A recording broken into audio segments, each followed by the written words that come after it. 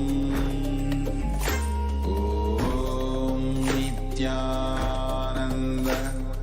Paramashivoham. Om Nithyananda Paramashivoham. Om Nithyananda Paramashivoham. Om Nithyananda Paramashivoham. All of you can relax.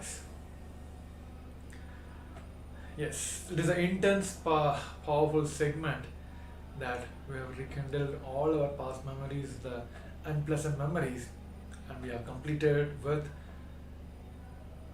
us about all the past incidents with the blessings of Swamiji. So with this powerful space, let us enter the power manifestations, and we're going to have a quick round of our manifestation, which helps us in two ways. One is settling these powerful cognitions inside us, bio-memory and bio-energy, and also helps us in manifesting the powers very easily, because we have completed with all the past memories, all the past failures, uncomfortable moments. So with this tremendous powerful energy space, let us enter into the power manifestation. So I request all the participants to quickly put your blindfolds. Make sure blindfolds are proper. I will be projecting an image for you, for all of you to manifest the power of third eye. Please sit straight, head neck spine in the straight line. Visualize Swamiji himself is manifesting as Paramashiva. 25 heads, 50 hands and 75 eyes. With an intense visualization, let us chant Mahavakya. Om Nithyananda Paramashivoham. Om Nithyananda Paramashivoham. Om Nithyananda Paramashivoham. Om Nithyananda Paramashivoham. Nithyananda Paramashivoham. Let's continue chanting the Mahavakya. Paramashivoham. Om Nithyananda Paramashivoham. Om Nithyananda Paramashivoham. Om Nithyananda Paramashivoham. Om Nithyananda Paramashivoham. Om Nithyananda Paramashivoham. Om Nithyananda Paramashivoham. Om Nithyananda Paramashivoham. Om Nithyananda Paramashivoham. Om Nithyananda Paramashivoham. Om Nithyananda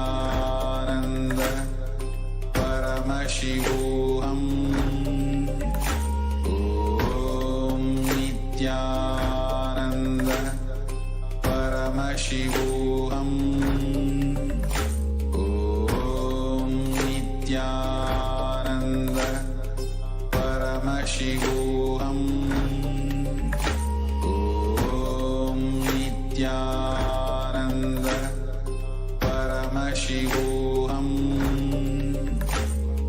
Om Nithyananda Paramashivoham. Om Nithyananda Paramashivoham. Om Nithyananda Paramashivoham. Om Nithyananda Paramashivoham. Om Nithyananda